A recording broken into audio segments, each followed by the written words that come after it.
Guys, Derek here. Look, I want to share with you a story. And from this story, I learned two important things that really helped me, and I believe that it will help you.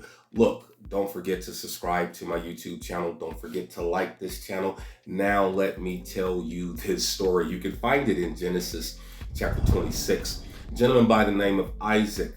Of course, Isaac had a relationship with the Lord, and God was doing something with Isaac.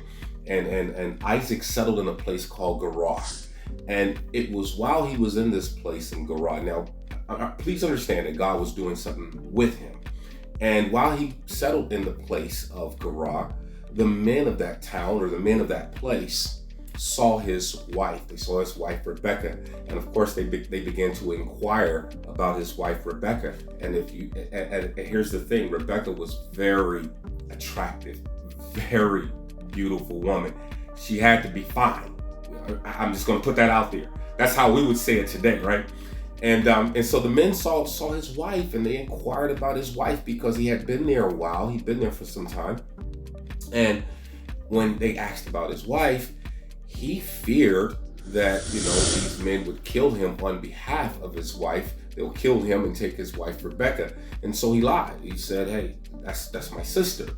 And so he had been there. After being there for quite some time, God was still with him and was blessing him. Abimelech, the king of that area, looked out of a window and saw Isaac actually talking, giggling, playing, having conversation, having dialogue with his wife. And when he saw that, he went to Isaac and he asked him, he confronted him really. And he said, "Look, man, this is your wife.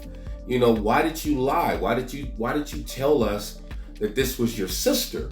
And what he said, and of course Isaac answered it. Isaac said, "Well, look, I feared that I feared that I might die, that y'all might kill me on behalf of my wife, because again she was attractive."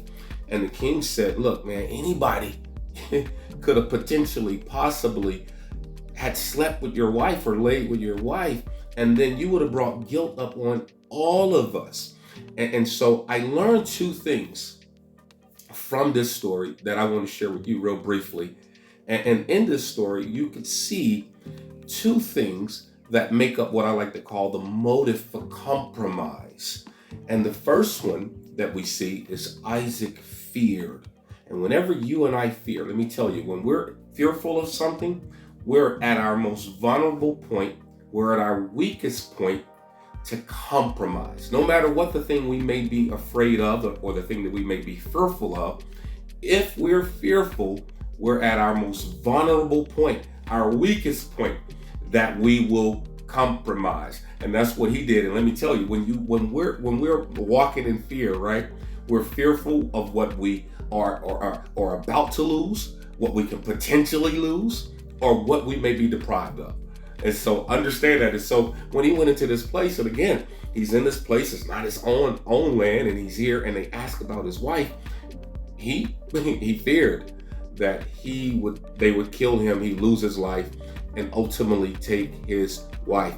And so be reminded that, I learned this lesson that, again, when I'm being governed by fear, then fear dictates and drives certain behavior that is inconsistent with the truth.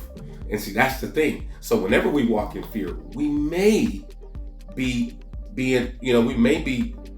demonstrating behavior and conduct that is inconsistent with the truth. And that's what Isaac did. When he told them that was his sister, he was acting in a manner that was inconsistent with the truth. So understand that. The second thing that he did was he demonstrated a lack of faith. Because you remember on the front side, I told you that the Lord was with him. God was with him, and God was doing something with him. This was the son of promise. And God would go on to bless him beyond measure. In that place, he would become very rich. So rich that he would eventually become even wealthy. And when he became wealthy, when God is blessing you and you really showing out and things are going phenomenal in your life, you're going to get some enemies, right? And that's what happened to him. But nonetheless, I wanted to give you those two things. The second thing that he demonstrated was a lack of faith. And really, honestly, that's the opposite of fear, is a lack of faith. Because whenever we're being governed by fear, we're not being governed by faith. But when we're being governed by faith, we can overcome fear. I just wanted to share something with you real briefly. Hope that it blesses you. Want you to have a great week. I'll see you when I see you. Be blessed. Talk to you later.